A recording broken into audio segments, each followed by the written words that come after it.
그날 새벽 메시지 한 줄이 도착했습니다. 우리는 칩이 아니라 신뢰를 납품합니다. 짧았지만 모든 것을 바꿨습니다. 관세보다 강한 건 절차, 압박보다 빠른 건 결집이었죠. 72시간 만에 정부, 시민, 기업이 한 목소리로 움직인 그 나라. 무엇이 그들을 그렇게 만들었을까요? 정답은 아직 말씀드리지 않겠습니다. 다만 오늘 여러분은 한국식 해법의 실체를 보게 되실 겁니다. 지금부터 그 놀라운 현장 속으로 들어가 보시죠. 미국에서 날아온 충격적인 이야기. 바로 시작합니다. 그리고 지금 어디에서 시청하고 계신지 댓글로 남겨주세요. 여러분의 이야기도 듣고 싶습니다. 그 전에 잠깐 1초 만에 누를 수 있는 좋아요 버튼을 꾹 눌러주시면 영상 제작에 큰 힘이 됩니다. 그럼 바로 사연 시작하겠습니다. 심장마비였어요. 말 그대로 심장마비였습니다. 미국 제조업 전체가 한순간에 심정지를 일으켰는데 시작은 단순했어요. 새벽에 울린 전화 한 통, 조지아 작전 완료라는 보고를 받는 순간까지는 좋았습니다. 그런데 정확히 62분 만에 악몽이 시작됐죠. 빨간 경보가 미친 듯 울려대고 로봇들이 일제히 죽어가는 걸 보면서 저는 몸이 얼어붙었습니다. 우리가 도대체 뭘 한 겁니까? 오랫동안 데이터만 믿고 살던 그날, 처음으로 현실 앞에서 무릎을 꿇었어요. 저는 리처드 드라코라고 합니다. 백악관 경제안보 부차관보로 오랜 경력 동안 공급망을 분석하고 있으며 데이터에 집착하고 모든 걸 회의적으로 보는 성격으로 유명했습니다. 숫자가 거짓말을 하지 않는다고, 압박이 통한다고, 힘이 모든 걸 해결한다고 믿어왔어요.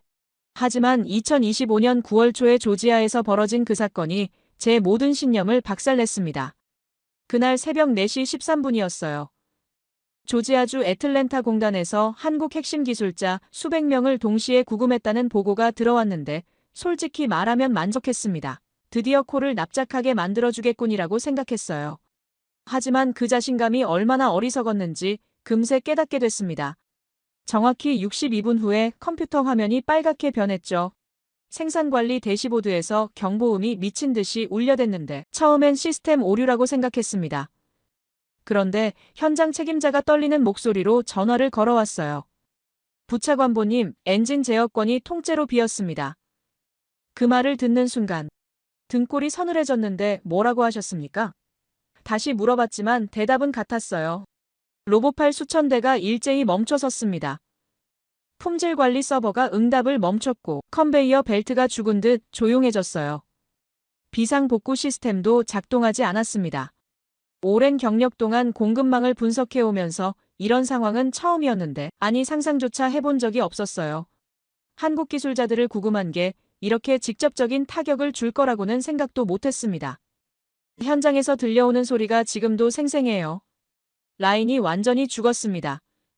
모든 게 멈췄어요. 그 절망적인 목소리가 제 귀를 때렸습니다. 이게 정말 현실입니까? 제가 승인한 작전이 이런 결과를 가져올 줄 누가 예상했겠어요. 데이터는 이런 걸 말해주지 않았습니다.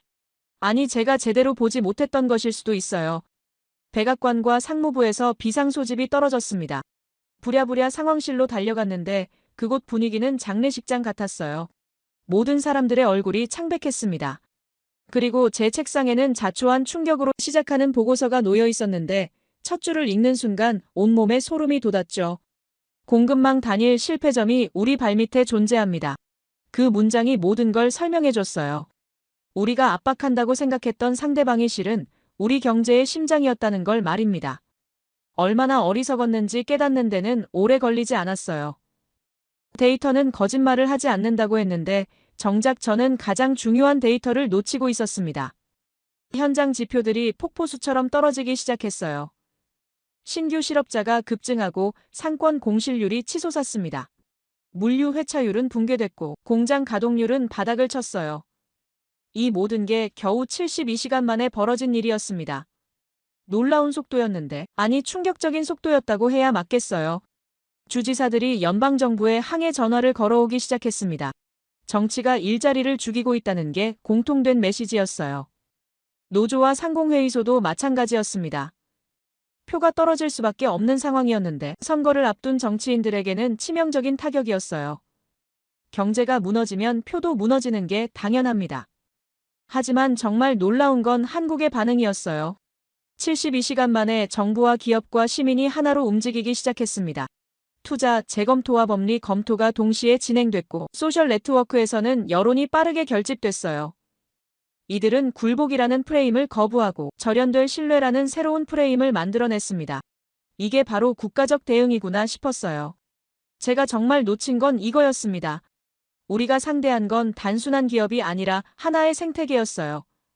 한국 전체가 움직이기 시작했는데 이건 예상하지 못한 변수였습니다. 압박을 받으면 굴복할 거라고 생각했어요. 하지만 오히려 더 강하게 뭉쳤습니다. 이게 바로 신뢰의 힘이었나요? 그리고 제 비공식 채널로 한 통의 메시지가 들어왔어요. 박무영이라는 삼성 글로벌 전략 본부장으로부터였는데 내용이 짧고 강렬했습니다. 우리는 칩이 아니라 신뢰를 납품합니다. 그 한 줄이 모든 걸 바꿔놓았어요. 우리가 상대한 건 단순한 기업이 아니라 국가 신경망이었다는 걸 그때야 깨달았습니다. 저는 그날 밤늦게까지 사무실에 남아서 상황을 정리했어요. 오랜 경력 동안 쌓아온 경험과 지식이 무너지는 걸 지켜보면서 한 가지 확실하게 깨달은 게 있었습니다.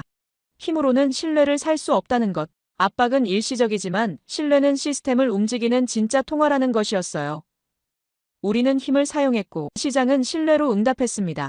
그리고 그 응답은 우리가 예상했던 것과는 정반대였어요. 메모장에 한 줄을 적었습니다. 그날 나는 압박의 환상이 깨지는 소리를 들었다. 라인이 멈춰 선 그 순간 깨달았어요. 진짜 전쟁은 이제 시작이라는 걸, 그리고 이 전쟁에서 이기려면 완전히 다른 방식으로 접근해야 한다는 걸 말입니다. 신뢰라는 통화를 이해하지 못하면 우리는 계속 질 수밖에 없어요. 화살표가 바뀌었습니다. 말 그대로 방향이 완전히 바뀌었어요. 삼성에서 보내온 공문 3장이 제 책상에 놓인 순간 저는 알았습니다. 이제 진짜 게임이 시작됐다는 걸 말이에요. 프리미엄 반도체와 메모리 칩의 화살표가 대서양을 가리키고 있었습니다. 미국이 아니라 유럽으로요. 이게 바로 보복의 시작이었어요. 첫 번째 공문부터 충격이었습니다. 고대 역폭 메모리와 첨단 로직 반도체 샘플을 유럽 업체들에게 우선 배정한다는 내용이었어요. 미국은 검증, 대기 순서로 밀려났습니다. 두 번째는 더 치명적이었어요. 펌웨어와 소프트웨어 업데이트를 후순위로 조정한다는 거였습니다. 세 번째 공문을 읽는 순간 저는 한숨부터 나왔어요. 프리미엄 라인 납기를 재조정한다는 완전히 합법적인 절차라는 문구와 함께 말입니다. 빅테크 3곳에서 긴급 서한이 날아왔어요. 기존 계약 준수를 요청하는 내용이었는데 문구 하나하나가 절박했습니다. 공급망 안정성 확보가 시급합니다라는 마지막 문장이 특히 인상 깊었어요. 이들도 위기감을 느끼고 있다는 증거였습니다. 하지만 계약서는 힘으로 쓰지만 납품은 신뢰로 이행되는 법이에요. 그 신뢰가 깨진 상황에서 무슨 수로 기존 계약을 지키겠습니까? 텍사스와 인디애나, 엘라베마에서 동시에 투자 보류 소식이 들어왔습니다. 수십억 달러 규모의 프로젝트들이 일시 중단됐어요. 연방정부와 주정부 간의 책임 공방이 시작됐습니다. 누가 이 사태를 만들었느냐는 질문이 곳곳에서 터져나왔어요. 저는 그 질문에 대한 답을 너무 잘 알고 있었습니다. 바로 저희였어요. 하지만 진짜 충격은 유럽에서 왔습니다. 독일과 프랑스, 네덜란드가 동시에 움직이기 시작했어요. 보조금과 세제 혜택, 특별법까지 동원한 초대형 인센티브 패키지를 내놓았습니다. 베를린과 런던에 실무단이 집결했다는 소식도 들렸어요. 여기에 네덜란드 장비 제조업체까지 라인 투어를 제안했다는 정보가 들어왔습니다. 대륙이 팔을 벌린 거예요. 그것도 아주 넓게 말입니다. 저는 그때 깨달았어요. 돈이 아니라 미래가 빠져나가고 있다는 걸 말입니다. 투자금이 문제가 아니었어요. 기술 표준의 중심축이 이동하고 있었습니다. 한 번 이동한 축은 쉽게 돌아오지 않아요. 특히 신뢰가 깨진 상황에서는 더욱 그렇습니다. 저는 급히 상황실로 향했는데 복도에서 만난 동료의 표정이 말해주고 있었어요. 이게 얼마나 심각한 상황인지를요. 현장에서 올라오는 보고들이 점점 심각해졌습니다. 데이터 센터 렉 증설이 지연되고 있다는 소식부터 시작해서 인공지능 모델, 학습용 슬롯이 부족해졌다는 경보까지 들어왔어요. 서비스 수준 협약 위반 알림이 곳곳에서 터지기 시작했습니다. 금융권과 전자상거래 업체들의 거래 처리 속도가 느려졌다는 보고도 있었어요. 콜센터는 이미 대란 상태였습니다. 자동차 업계에서도 비상이 걸렸어요. 첨단 운전자 보조 시스템 라인에 경고등이 켜졌고 부품 배치가 대기 상태로 묶였습니다. 연말 최대 쇼핑 시즌을 앞두고 플래그십 제품들의 물량이 취소되거나 축소된다는 통보가 들어왔어요. 소매업체들은 이미 패닉 상태였습니다. 문제는 보고서가 아니라 현장이었어요. 숫자로는 설명할 수 없는 공포가 시장을 덮고 있었습니다. 그런데 정말 놀라운 건 한국 대기업들의 움직임이었어요. 삼성과 현대차, LG와 SK가 하나의 목소리로 뭉쳤습니다. 이름하여 K팩트라고 하더군요. 사과와 철회, 일몰과 법적 보호라는 4가지 조건을 제시했는데 하나라도 빠지면 제로라는 입장이었어요. 이게 바로 협상의 표준화였습니다. 개별 기업이 아니라 국가 단위로 움직이는 거였어요. 저는 그날 오후 박무영과 7분간 스탠딩 미팅을 가졌습니다. 테이블 위에는 벡터 화살표가 그려져 있었어요. 미국에서 유럽으로 향하는 굵은 화살표였습니다. 그가 말했어요. 물량은 표를 바꾸고 표준은 역사를 바꿉니다. 선택은 귀하의 몫입니다. 그 한마디가 제 등을 쳤어요. 이건 단순한 무역 분쟁이 아니었습니다. 표준 전쟁이었어요. 저는 그날 밤 상황을 재정리하면서 한 가지 확실히 깨달았습니다. 투자가 떠난 게 아니라 표준이 떠나고 있다는 걸 말이에요. 한 번 떠난 표준은 돌아오지 않아요. 특히 신뢰가 바탕이 되는 첨단 기술 분야에서는 더욱 그렇습니다. 유럽의 미소가 서부 해안을 얼게 만들고 있었어요. 저희는 힘을 썼고 상대방은 방향을 바꿨습니다. 그리고 그 방향 전환이 생각보다 훨씬 치명적이었어요. 항공 인보이스를 보니 물류 트래킹 화살표가 완전히 바뀌어 있었습니다. 미국으로 향하던 화살표들이 유럽으로 꺾여 있었어요. 이게 바로 현실이었습니다. 숫자와 그래프로는 설명할 수 없는 무게감이 있었어요. 저는 메모장에 적었습니다. 계약서는 힘으로 쓰지만 납품은 신뢰로 이행된다. 그리고 그 아래 한 줄을 더 추가했어요. 신뢰가 없으면 계약서는 종이 조각이다.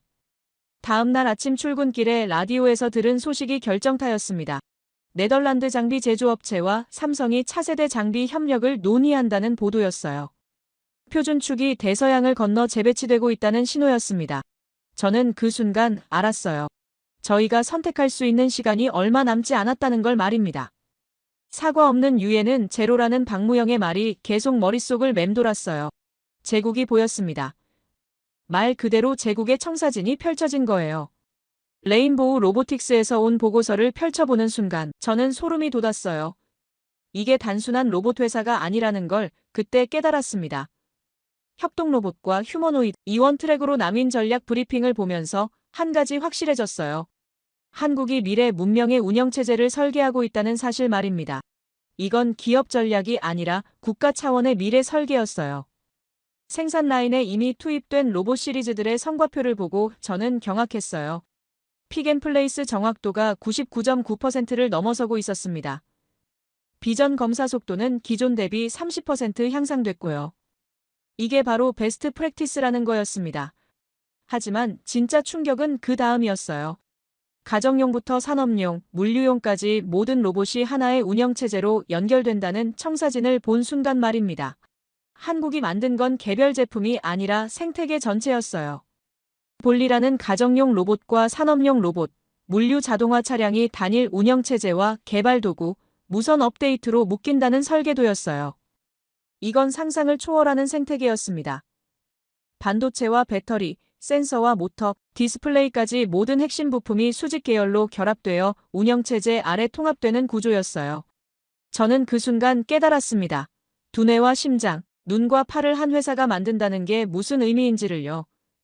경쟁자들이 부품 하나로 싸우는 동안 한국은 전체 몸통을 설계한 거였습니다. 로봇 전용 연산 처리 장치 내부 문서를 받아본 순간 저는 의자에서 일어날 수 없었어요.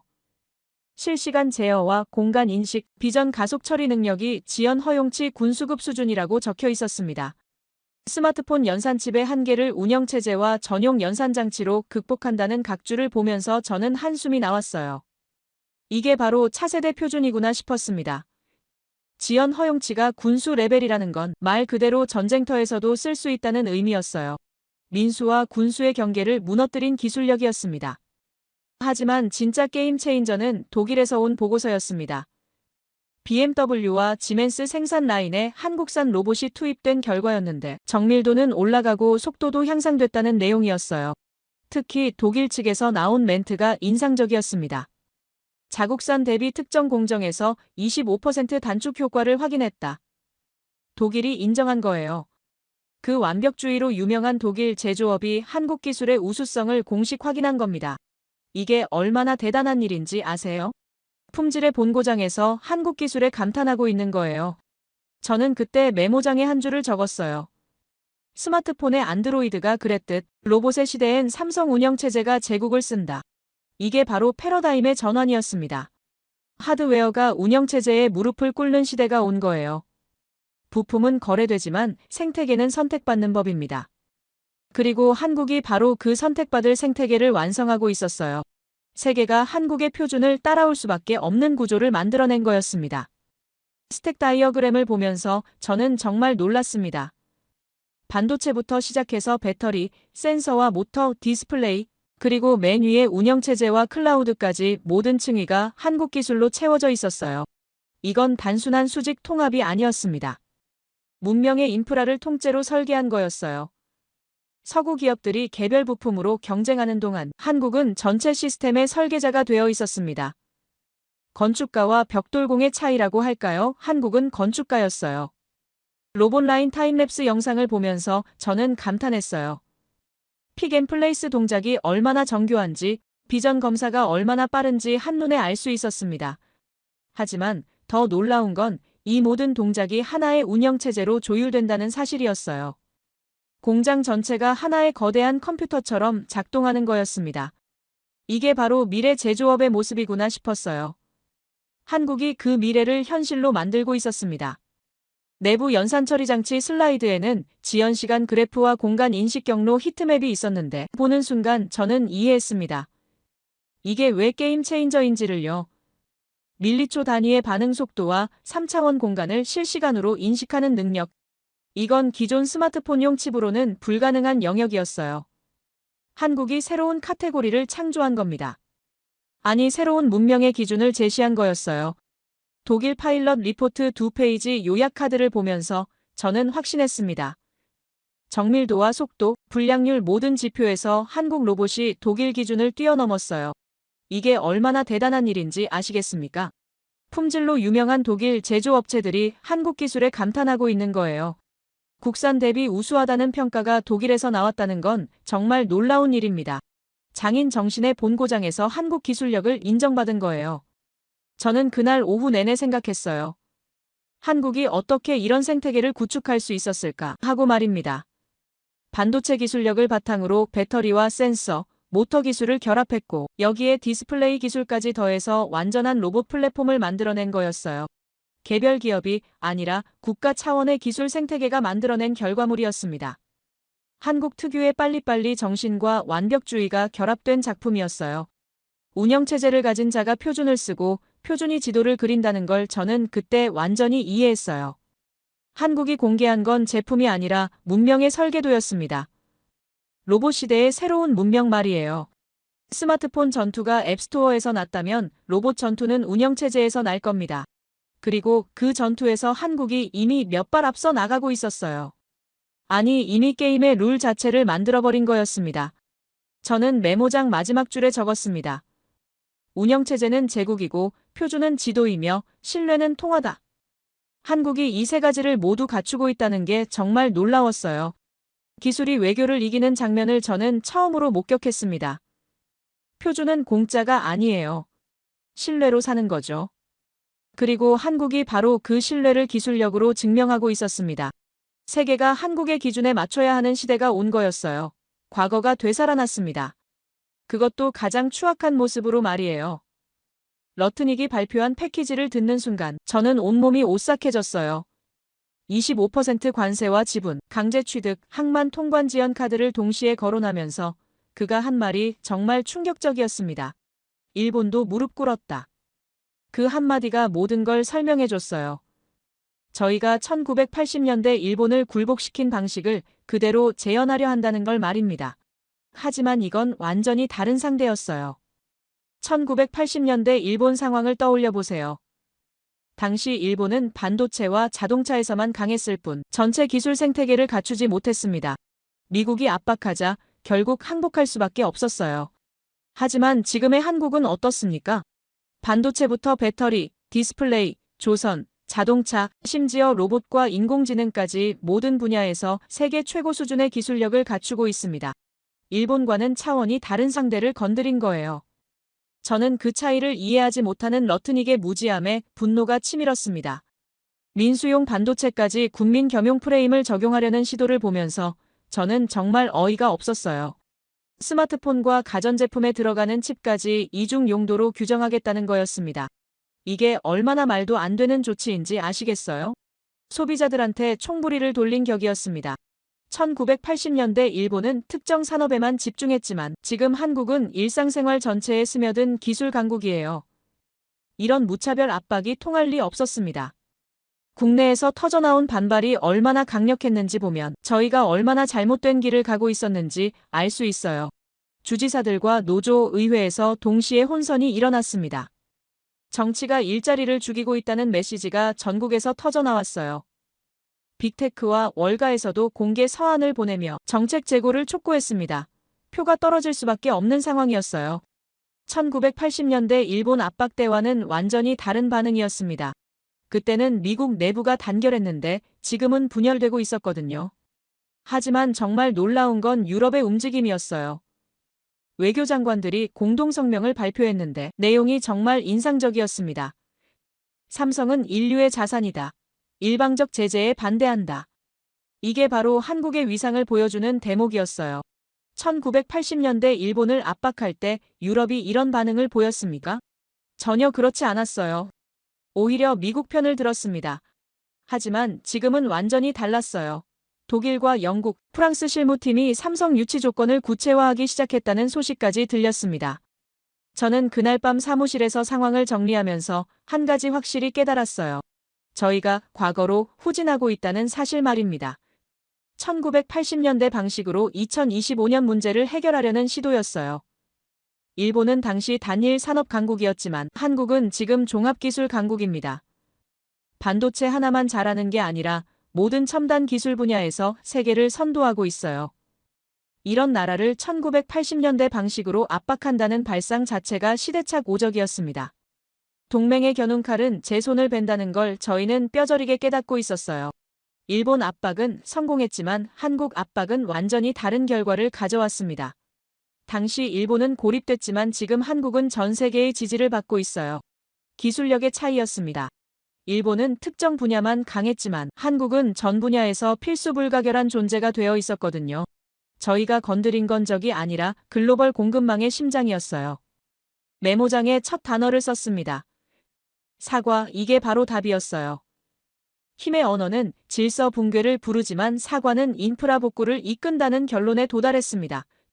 1980년대에는 힘만으로도 충분했지만 지금은 다른 시대예요. 관세로는 신뢰를 살 수 없고 압박으로는 혁신을 꺾을 수 없다는 걸 깨달았습니다. 한국이 만들어낸 기술 생태계는 일본과는 비교할 수 없을 정도로 견고하고 광범위했어요. 일본 모델의 한계가 무엇인지 이제야 제대로 보였습니다. 당시 일본은 수출 의존도가 높았고 특정 산업에만 집중했어요.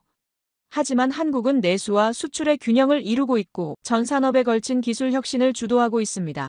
더 중요한 건 글로벌 파트너십을 구축했다는 점이에요. 일본은 홀로 싸웠지만 한국은 전 세계와 함께하고 있습니다. 이게 바로 진짜 차이였어요. 러트닉의 브리핑룸에서 들려온 말들이 얼마나 시대착 오적이었는지 다시 한번 확인됐어요. 일본도 무릎 꿇었다는 발상 자체가 잘못된 거였습니다.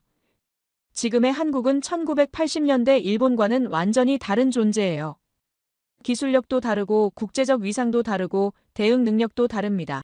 1980년대 일본은 미국의 압박에 항복했지만 지금의 한국은 오히려 압박을 기회로 만들어버렸어요.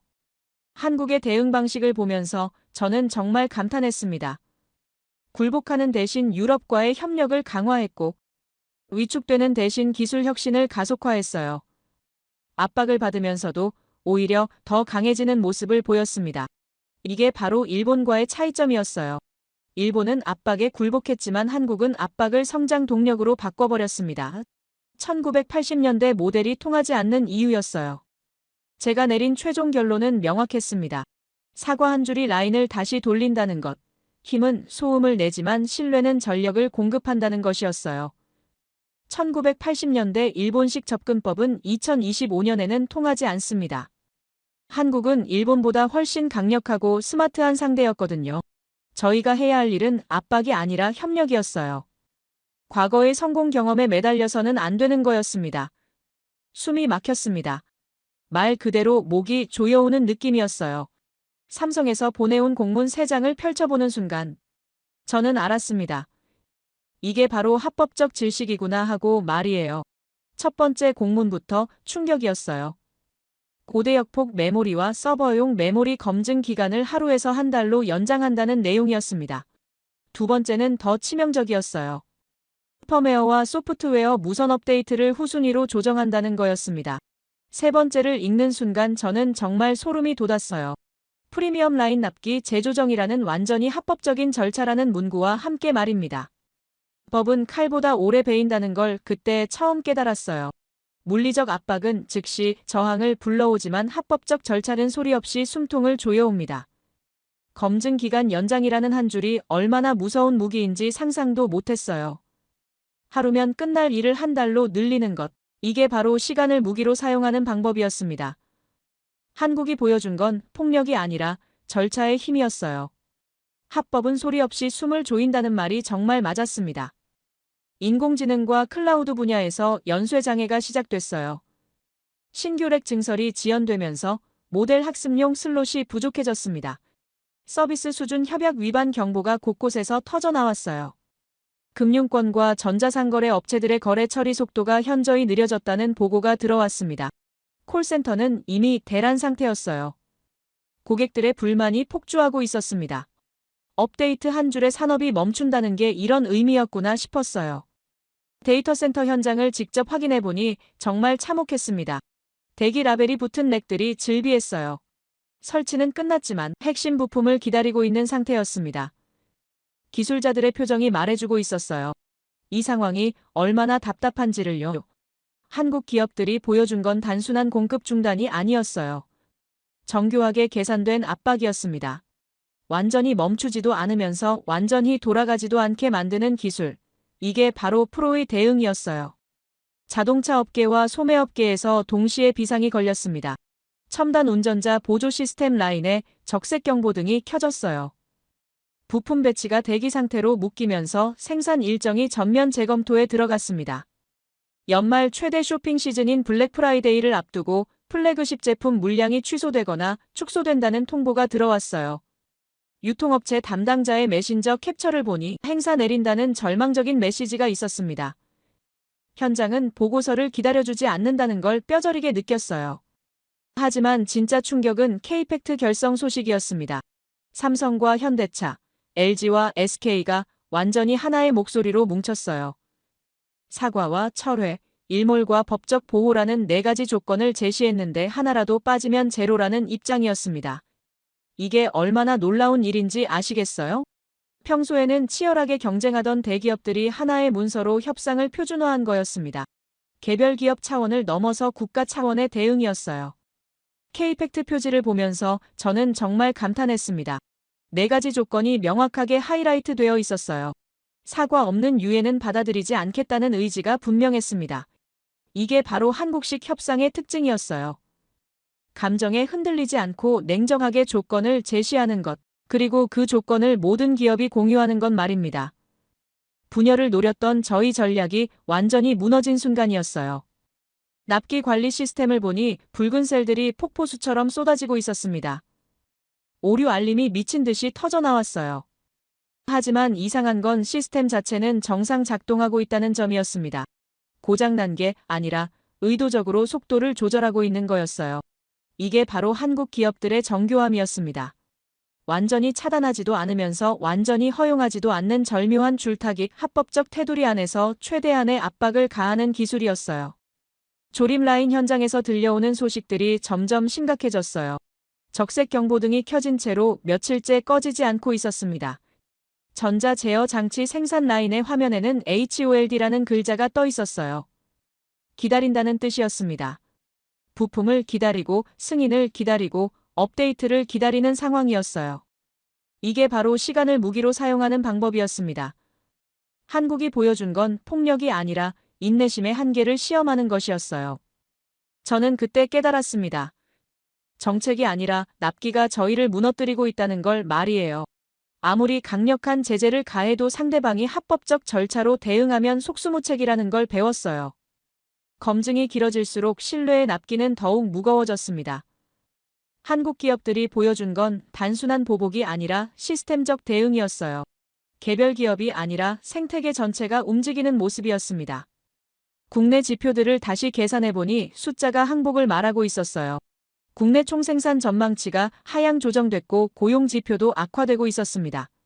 공장 가동률은 예상보다 훨씬 큰 폭으로 떨어졌어요.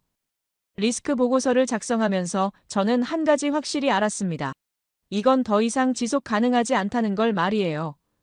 숫자는 변명을 허락하지 않았습니다. 현실이 정책을 압도하고 있었어요. 한국의 대응 방식을 분석해보니 정말 치밀했습니다.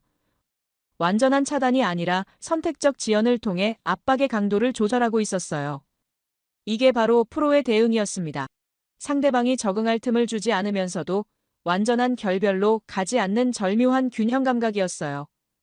검증 기간 연장과 업데이트 후순위와 납기 재조정이라는 세 가지 카드를 동시에 사용하면서 저희를 완전히 궁지로 몰아넣었습니다. 저는 그날 밤 최종 결론을 내렸어요. 합법적 납기가 실질적 제재였다는 것. 그리고 이 상황을 해결하려면 완전히 다른 접근이 필요하다는 것이었습니다. 한국이 보여준 건 단순한 감정적 대응이 아니라 전략적 사고의 결과물이었어요. 저희가 상대한 건 기업이 아니라 시스템 전체였습니다. 그리고 그 시스템은 저희보다 훨씬 정교하고 강력했어요. 이제야 진짜 상대가 누구인지 알 것 같았습니다. 말끝을 아꼈다가 기회를 잃었습니다. 백악관에서 내놓은 반쪽짜리 제안이 얼마나 어설픈 것이었는지 그 결과가 모든 걸 말해줬어요. 관세와 지분 취득, 통관 지연 조치를 일부 유예하겠다는 시사를 했는데 정작 가장 중요한 한 단어가 빠져 있었습니다. 바로 사과였어요. 내부 평가에서도 정치적 제스처에 불과하며 실물 복구 효과는 미미하다는 결론이 나왔어요. 하지만 저희는 이미 늦었다는 걸 모르고 있었습니다. 상대방은 이미 다음 단계로 넘어가고 있었거든요. 한국 측의 답변은 칼같이 단호했습니다. 사과 없는 유예는 제로와 같다는 메시지가 모든 채널을 통해 전달됐어요. 조건은 4가지인데 하나라도 빠지면 원점으로 돌아간다는 입장이었습니다. 이게 얼마나 단단한 의지인지 저는 그때 처음 깨달았어요. 협상이 아니라 통보에 가까웠습니다. 유예라는 단어 자체를 거부하는 태도에서 저는 한국의 진짜 속마음을 읽을 수 있었어요. 더 이상 시간을 끌 생각이 없다는 뜻이었습니다. 하지만 진짜 충격은 대체 루트가 고정화되기 시작했다는 소식이었어요. 유럽과 인도, 중동을 잇는 새로운 공급망이 임시 방편이 아니라 상시 루트로 전환되고 있었습니다. 계약서부터 설비 배치, 인력 재배정까지 모든 게 새로운 루트에 맞춰 재편되고 있었어요. 회귀 비용이 기하급수적으로 올라가는 구조로 잠기고 있었습니다. 대체 시장은 기억력이 길다는 걸 그때 처음 알았어요. 한 번 떠난 물량은 쉽게 돌아오지 않습니다. 유럽 항만들의 드론 촬영 영상을 보면서 저는 정말 소름이 돋았어요. 새로운 라우팅 지도가 오버레이되어 있었는데 화살표들이 모두 대서양 너머를 가리키고 있었습니다. 인도와 중동 공장들도 마찬가지였어요. 생산 라인이 새로운 목적지에 맞춰 조정되고 있었습니다. 이게 바로 구조적 변화의 시작이었어요. 단순한 물량 이동이 아니라 글로벌 공급망 자체가 재편되고 있는 거였습니다. 네덜란드 장비 제조업체에서 온 소식이 결정타였어요. 삼성과 차세대 장비 우선 협력을 논의한다는 보도가 나왔습니다. 이게 무슨 의미인지 아시겠어요? 표준축이 대서양을 건너 재배치되고 있다는 신호였어요.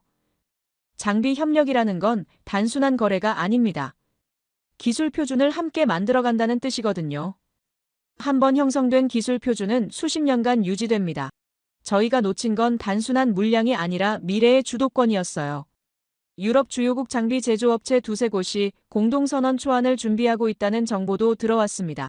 내용을 보니 한국과의 장기 파트너십을 구축하겠다는 의지가 분명했어요. 이게 바로 연쇄 반응의 시작이었습니다. 한 곳에서 시작된 협력이 전체 생태계로 확산되고 있는 거였어요. 네덜란드 크레이트 하역 영상을 보니 정말 실감이 났습니다. 새로운 파트너십이 구체적인 물량으로 이어지고 있다는 걸 말이에요.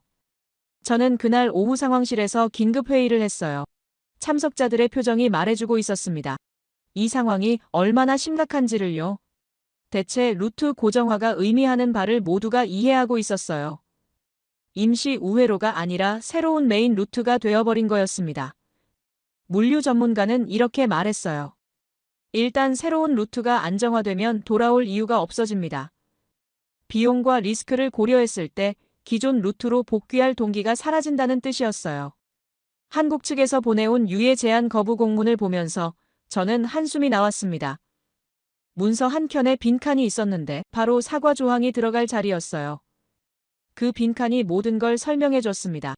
저희가 가장 중요한 부분을 비워둔 채로 협상을 시도했다는 걸 말이에요.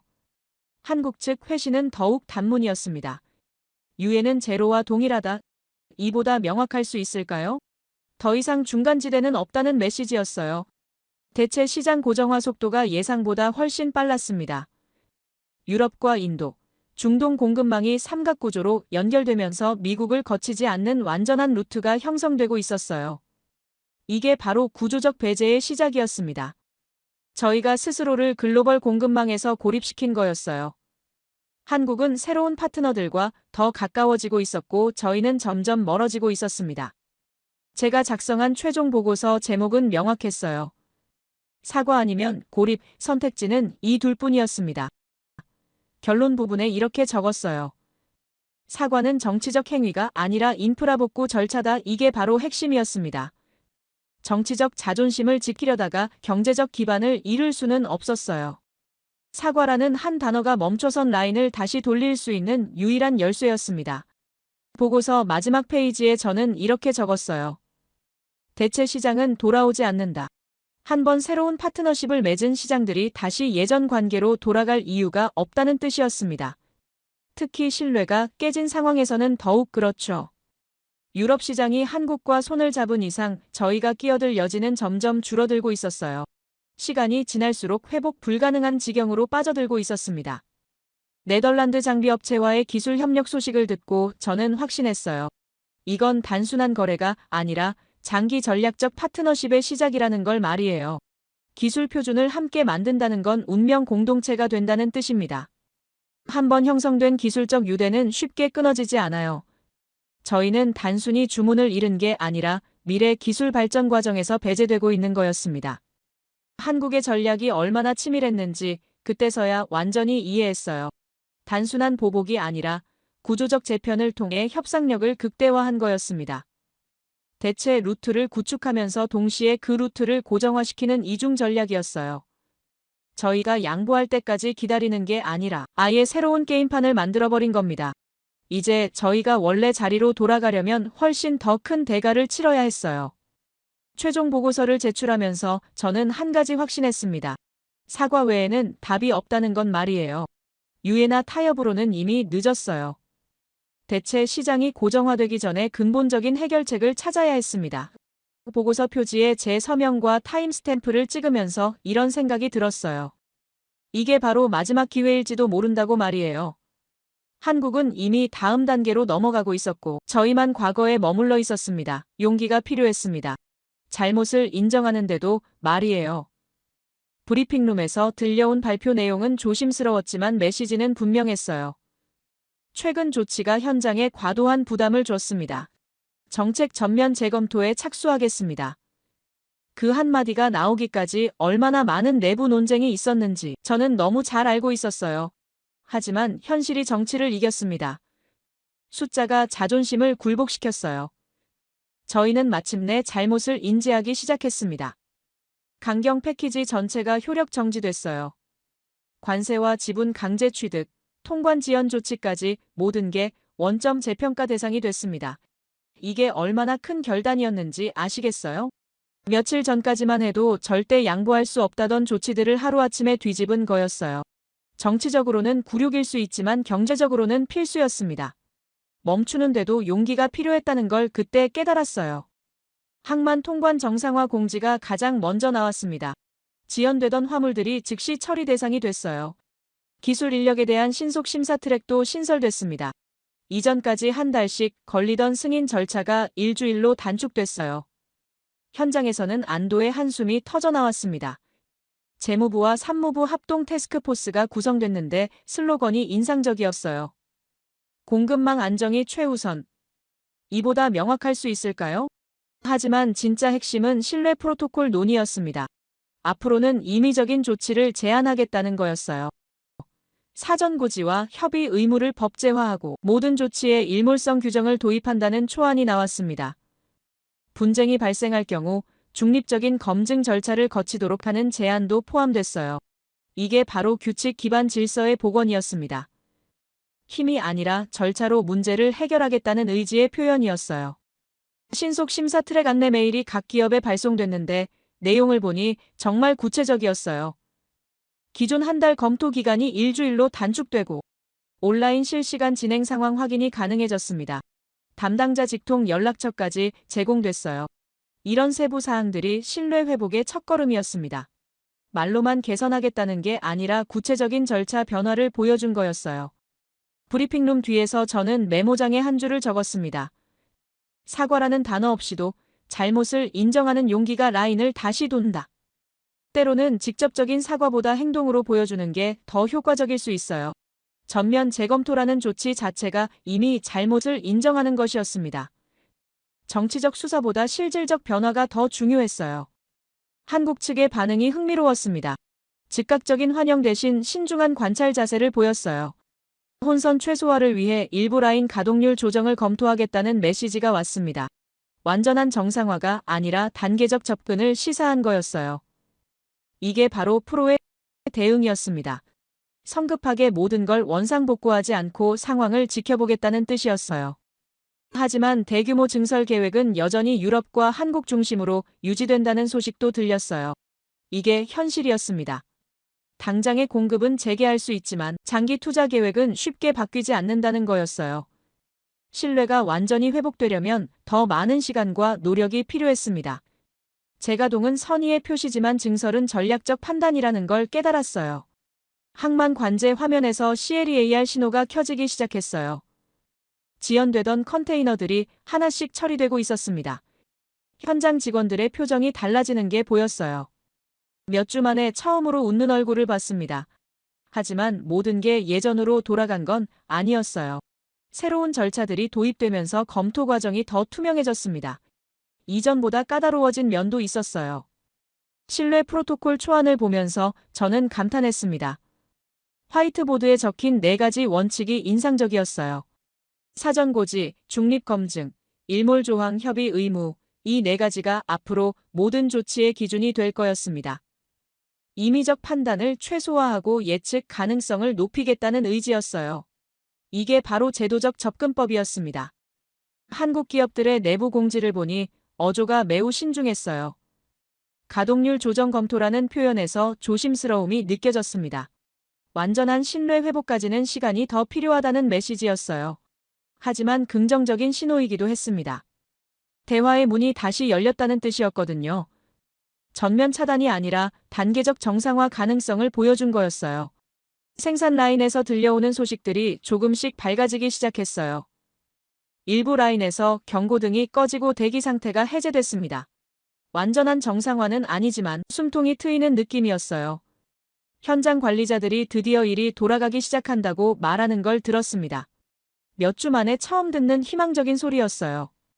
정책 전면 재검토 발표 이후 주식 시장의 반응도 긍정적이었습니다. 공급망 관련 주식들이 일제히 상승했어요. 시장이 빠르게 반응한 거였습니다. 투자자들도 이 변화를 긍정적으로 받아들이고 있다는 증거였어요. 하지만 여전히 신중한 관망세가 지배적이었습니다. 진짜 변화인지 아니면 일시적 조치인지 지켜보겠다는 분위기였어요. 재발 방지 틀 구축이 가장 중요한 과제로 떠올랐습니다. 일회성 조치가 아니라 시스템적 개선이 필요했어요. 앞으로는 이런 일이 재발하지 않도록 제도적 장치를 만들어야 했습니다. 정치적 판단이 경제적 관계에 미치는 영향을 최소화하는 메커니즘이 필요했어요. 이게 바로 신뢰 프로토콜의 핵심이었습니다. 저는 그날 오후 상황실에서 동료들과 이야기를 나눴어요.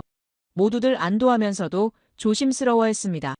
이제 진짜 시작이다라는 게 공통된 의견이었어요. 정책을 뒤집는 것보다 신뢰를 회복하는 게 더 어려운 일이라는 걸 모두가 알고 있었습니다. 하지만 첫걸음을 뗐다는 점에서는 의미가 있었어요. 잘못을 인정하고 방향을 바꿀 용기를 보여준 거였으니까요. 새로운 지도가 그려지기 시작했습니다. 말 그대로 세계 경제의 새로운 판도가 펼쳐진 거예요. 유럽과 한국 간의 표준화 계획이 놀라운 속도로 가속되고 있었어요. 반도체와 로봇, 차세대 통신 기술에 대한 공동 연구가 상시 체제로 전환됐습니다. 인력과 장비의 상호 접근 절차도 대폭 간소화됐어요. 여기에 중복 규제, 최소화 보장 문구까지 삽입되면서 완전한 기술 동맹체가 탄생한 거였습니다. 이게 바로 새로운 표준의 시작이었어요. 표준은 경계보다 먼저 움직인다는 걸 그때 확실히 깨달았습니다.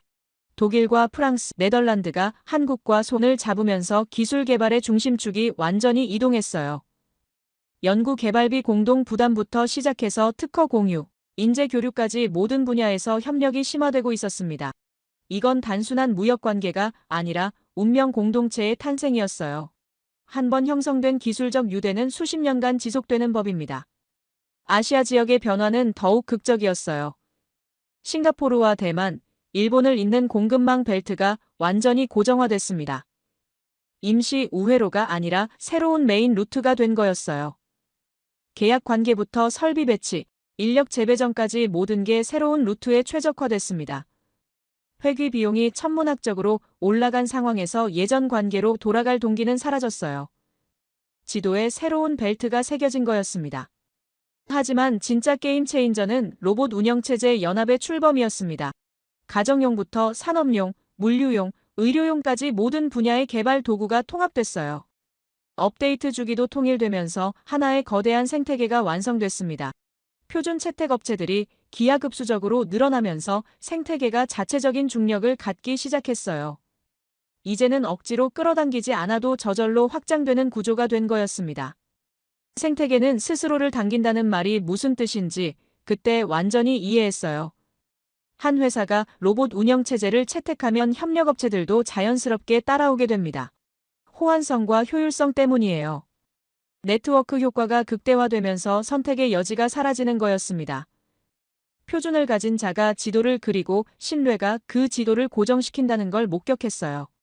로봇 운영체제 개발자 행사에서 발표된 개발 도구 공개 일정을 보니 정말 체계적이었습니다. 분기별로 새로운 기능이 추가되고 연례 대규모 업데이트가 예정되어 있었어요. 이게 바로 생태계 운영의 핵심이었습니다. 지속적인 혁신을 통해 경쟁력을 유지하면서 파트너들의 충성도를 높이는 거였어요. 개발자들의 눈빛이 달라지는 게 보였습니다. 새로운 표준에 대한 기대감으로 가득했어요. 미국의 대응 방식도 완전히 바뀌었습니다. 요구하는 나라에서 제안하는 나라로 전환을 선언했어요. 공동연구소와 공동투자 모델을 내세우면서 협력적 접근법을 간주했습니다. 정부 제안문 표지를 보니 공동연구소와 공동투자라는 단어가 크게 적혀 있었어요. 이전의 일방적 요구와는 완전히 다른 접근이었습니다. 저희도 이제 채택받기 위해 노력해야 하는 입장이 된 거였어요. 신뢰협정을 조약화하는 실무협의가 본격적으로 시작됐습니다. 앞으로는 일방적 조치 대신 사전 협의와 중립적 검증을 거치도록 하는 절차가 법제화될 예정이었어요. 분쟁 해결 메커니즘도 대폭 개선됐습니다. 이게 바로 규칙 기반 질서의 복원이었어요. 힘의 논리가 아니라 절차의 논리로 문제를 해결하겠다는 의지의 표현이었습니다. 아시아 공급망 지도에 고정핀이 박히는 애니메이션을 보면서 저는 정말 감탄했어요. 새로운 루트가 얼마나 효율적으로 설계됐는지 한눈에 알 수 있었습니다. 거리와 비용, 시간을 모두 고려한 최적화된 경로였어요. 한번 이런 루트가 안정화되면 굳이 예전으로 돌아갈 이유가 없어지는 거였습니다. 지리적 이점과 기술적 우위가 결합된 완벽한 조합이었어요. 유럽과 한국 간의 공동 로드맵을 보니 향후 10년간의 계획이 구체적으로 나와 있었습니다. 단계별 목표와 이정표가 명확했어요. 이게 바로 장기적 파트너십의 증거였습니다. 일회성 협력이 아니라 지속적인 동반 성장을 지향하는 거였어요. 기술 개발부터 시장 진출까지 모든 과정을 함께 설계한 결과물이었습니다. 저는 그날 오후 마지막 메모를 작성했어요. 힘은 설득하고 신뢰는 채택받는다. 이게 바로 새로운 시대의 법칙이었습니다. 저희는 이제 채택 가능성을 높이는 방향으로 전략을 설계해야 했어요. 요구의 시대는 끝났고 제안의 시대가 시작된 거였습니다. 운영체제가 바뀌면 산업이 아니라 문명 자체가 바뀐다는 걸 깨달았어요. 한국이 보여준 건 단순한 기술력이 아니라 새로운 문명의 설계도였습니다. 반도체부터 로봇까지 모든 분야를 아우르는 통합 생태계를 구축했어요. 개별 제품이 아니라 시스템 전체를 제공하면서 파트너들이 선택할 수밖에 없는 구조를 만들어낸 거였습니다. 이게 바로 진짜 경쟁력이었어요. 압도적 기술력과 체계적 접근법의 결합이었습니다. 새로운 글로벌 지도에서 한국의 위치를 확인하면서 저는 한 가지 확신했습니다. 이제 세계는 한국의 표준을 따라올 수밖에 없다는 건 말이에요.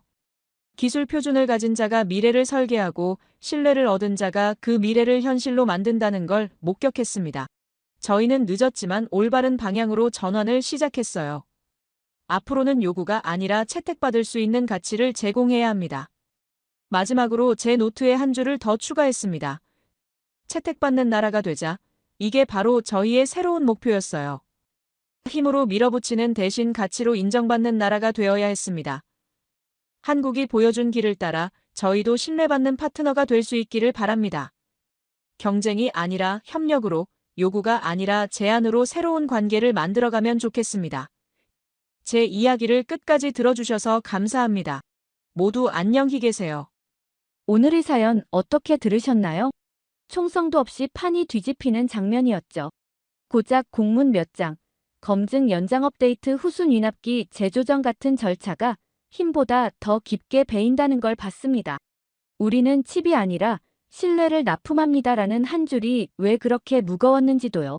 3일 만에 정부기업 시민이 한 호흡으로 정렬하고 한쪽은 잘못을 인정하며 전면 재검토에 들어갔습니다. 그 사이 화살표는 조용히 유럽으로, 표준은 더 조용히 한국 쪽으로 기울었습니다. 결국 남는 건 질문 같아요.